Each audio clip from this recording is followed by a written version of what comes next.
मेरी अगली खबर है उससे मैं आपको आपसे डिस्कस करना चाहूँगी। कल मध्य प्रदेश में रातों-रात 7 आईपीएस ऑफिसर्स हैं जो उनका ट्रांसफर कर दिया गया है। उसके साथ एक मुख्यमंत्री के ओएसडी थे, उनका भी ट्रांसफर कर दिया है।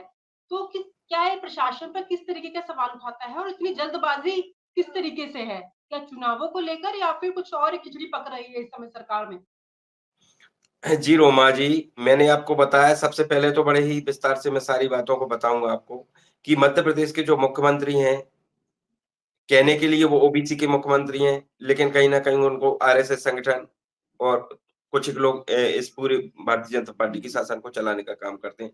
तो मुख्यमंत्री खुद के हाथ से कुछ नहीं करते हैं, उनके पास एक पूरा एक फाइल बन कर के आ जाती है, उस पर कहीं न कहीं साइन करने का काम मध्य प्रदेश के मुख्यमंत्री करने का काम करते हैं। तो किस तरह का आरएसएस ने इस तरह की कार्यप्रणाली बनाई होगी, उस हिसाब से जो है कहीं न कहीं ट्रांसफर हुए। दूसरी बात मैं आपसे एक और सवाल करता हूँ कि आपने देखा हो कि जैसे आरएसएस है, तो आरएसएस कहीं न कहीं एक गैर राजनीतिक संगठन के माध्यम से लगातार जो अधिकारी गण हैं, वो आरएसएस में काम करते हैं। हुँ। लेकिन उसी तरह जब मैं आपको बता रहा हूँ हमारा जो ओबीसी जन कल्याण संघ है या ओबीसी के हमारे संगठन हैं, इस तरह के संगठनों में जब हमारे ओबीसी समाज के अधिकारी हों, चाहे कर्मचारी हों, छोटे हों, बड़े हों, जब काम करते हैं, तो इन्हीं आरएसएस के जो अधिकारियों के द्वारा, जो अधिक संख्या में देश में और प्रदेश में हैं, उनके द्वारा हमारे ओबीसी के लोगों को, कर्मचारियों को, चाहे वो छोटे वन विभाग में हो, चाहे शिक्षक, टीचर हो, कि आप किसी तरह से किसी संगठन में काम मत करो, आपकी नौकरी खतरे में पड़ जाएगी। जब मैं ये बोलता हूँ, सीधी-सीधी बात करता हूँ, अगर जो लोग जो खास तौर से मैं बता रहा हूँ रोमा जी, जो अगड़ी जाति के लोग हैं, वो आरएसएस में काम करते हैं और उनको उनको आरएसएस में हिंदू होने से उनको लाभ मिलता है। क्यों मिलता है? क्योंकि उनकी संख्या तो ज़्यादा रोमा जी है नहीं। इसलिए वो क्या हिंदू-हिंदू करते हैं और जो ओबीसी समाज है लगातार इस ओबीसी समाज को गुमराह करने का काम करते हैं और जब ओबीसी समाज के संगठनों का ओबीसी समाज के जो छोटे से लेकर के बड़े अधिकारी अगर मदद करने का काम करते हैं और संगठन के प्रोग्राम में आने की बात करते हैं, तो यही जो अगड़ी जाति के जो बड़े-बड़े अधिकारी पदों पर बैठे हुए हैं, आईएएस, आईपीएस लेवल के लोग हैं, जो छोटे-छोटे कर्मचारियों को परेशान करते हैं कि आपको किसी भी संगठन में नहीं जाना चाहिए, आप कहीं न कहीं एक सरकारी नौकरी करते हैं और जब वो आरएसएस के जो वो IAS, IPS joint secretary level के जो अगड़ी जाति के लोग हैं, जब वो अपने आरएसएस के प्रोग्राम में जाते हैं, तब हुँ। गलत नहीं है और अगर ओबीसी समाज के जो अधिकारी हैं, ओबीसी समाज के संगठनों के माध्यम से प्रोग्राम में जाते हैं, तो उनको दबाने का काम करते हैं। तो मैं आपके मंच के माध्यम से बताना चाहता हूँ कि धीरे-धीरे कहीं न कहीं ओबीसी समाज जागरूक हो रहा है और इस तरह का जो दुर्व्यवहार जब से भारत देश आज़ाद हुआ है, तब से ओबीसी समाज के लिए किया गया है, तो उसके लिए कहीं न कहीं मैं आपकी बात पर भी आऊँगा, तो ये गलत है। हुँ। ओबीसी समाज के अधिकारियों को परेशान करना, दबाना बिल्कुल गलत है। ओ अब मैं आपकी बात पर आना चाहता हूँ, आपने बोला कि 7 अधिकारियों के ट्रांसफर हुए। रोमा जी, हुँ। ये कहीं न कहीं सब मध्य प्रदेश के अंतर्गत आरएसएस के लोगों के द्वारा बिल्कुल टोटल कहीं न कहीं सीधा-सीधा मैं आपके माध्यम से बोलूँ तो सीधा-सीधा यहाँ पर कहीं न कहीं एक तरह से अपने लोगों को देने का काम या इस तरह से घपला है, सीधी-सी बात मैं बताऊँगा आपको। दूसरी बात इसमें अगर ओबीसी, एससी, एसटी के लोगों को देखा जाएगा तो मुझे लगता है कि एक ही अधिकारी नहीं मिलेगा।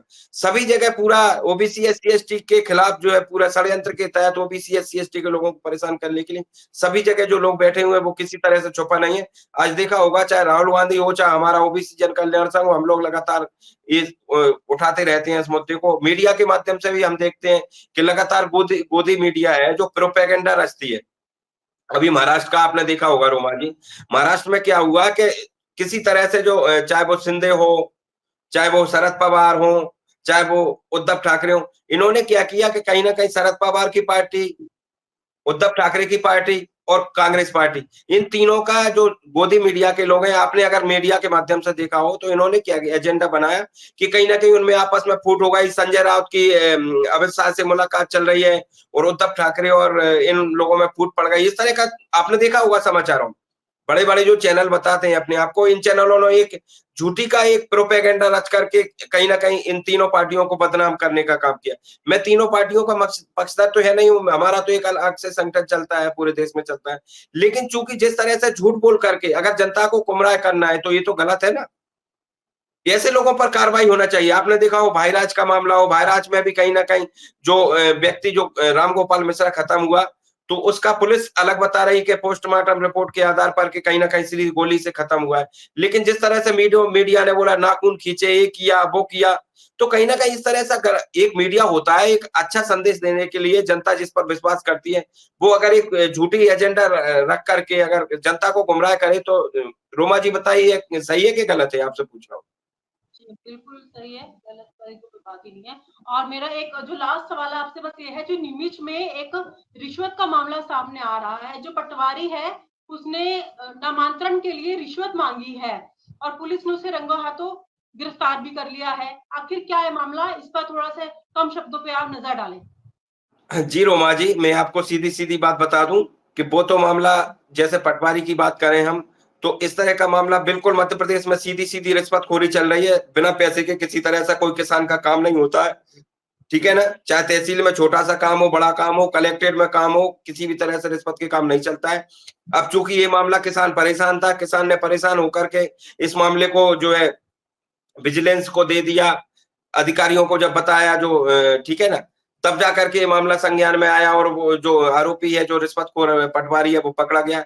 अगर इस तरह से अगर हर व्यक्ति जागरूक हो जाए, तो मुझे लगता है कई सारे ऐसे मामले हैं, निरंतर चलते रहते हैं। मैंने सीधे शब्दों में यही बात कहूँगा रोमा जी, कि बिना रिश्वत के मध्य प्रदेश में किसी तरह से छोटे से लेकर बड़ा कोई काम नहीं हो रहा है। अगर खाद का कट्टा भी 1350 को है 1350 का है, तो वो भी 1600 और 1700 में मिल रहा है। अगर पटवारी भी काम करेगा तो छोटा से लेकर बड़ा काम भी नहीं करेगा। अगर फसल भी भरने का काम करेगा जमीन का, तब भी वो पैसे लेने का काम करता है। किताब बनाता है, तब भी पैसे लेने का काम करता है। तो रिश्वतखोरी जो है मध्य प्रदेश में चरम सीमा पर है और एक तरफ रिश्वतखोरी रोकने के लिए चाहे पूरी सरकार झूठी बातें और झूठी खोखले वादे कर सकती है, लेकिन किसी तरह से इस तरह का कोई असर मध्य प्रदेश में है नहीं है रोमा जी। इसके लिए कहीं न कहीं हम लोग ओबीसी जन कल्याण संघ के माध्यम से लगातार विरोध करते हैं, लगातार आंदोलन करते हैं। और जब तक इस तरह से कोई सुधार नहीं होगा, हमारा काम हम जारी रखेंगे। हम विरोध प्रदर्शन, धरना प्रदर्शन के माध्यम से कहीं न कहीं जनता को जगाते रहेंगे और सरकारों का विरोध करते रहेंगे। जी रोमा जी। जी, आज हमने काफ़ी मुद्दों पर चर्चा करी और हर मुद्दे को गहराई से जानने की कोशिश की। आप हमारे प्रोग्राम में जुड़े, आपका बहुत-बहुत शुक्रिया। और आप हमसे जुड़े रहने के लिए सब्सक्राइब करें YouTube पर, फॉलो करें Twitter पर और लाइक करें Facebook पर। और ज्यादा जानकारी के लिए आपको टाइप करना होगा सिर्फ न्यूज़ नशा।